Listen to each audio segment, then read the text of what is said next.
بسم اللہ الرحمن الرحیم۔ دینی تعلیم کا رسالہ نمبر 2 آپ پڑھ رہے تھے۔ آج کا سبق ہے سبق نمبر 2 یعنی لیسن نمبر 2، نظم۔ کیا لکھا یہ؟ نظم۔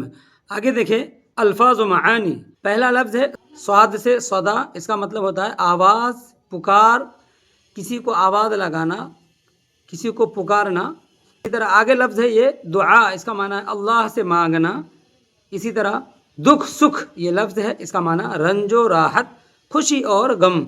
اسی طرح آسرا لفظ ہے، اس کا معنی سہارا، امید۔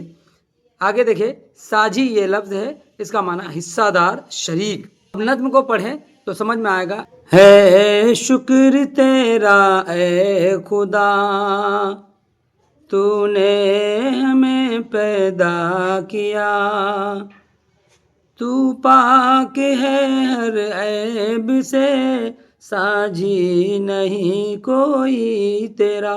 ساجی کا مطلب آپ نے اوپر پڑھا حصہ دار، شریک، تو اللہ کا کوئی شریک نہیں ہے۔ اسی طرح آگے دیکھیں تو ہر جگہ موجود ہے، سب سے ملا سب سے جدا، انسان ہو یا چیونٹی سنتا ہے تو سب کی صدا۔ یعنی کوئی بھی مخلوق ہو، چاہے وہ انسان ہو، جانور ہو، چرند ہو، پرند ہو، نباتات، جمادات، سبھی کی آواز سنتا ہے۔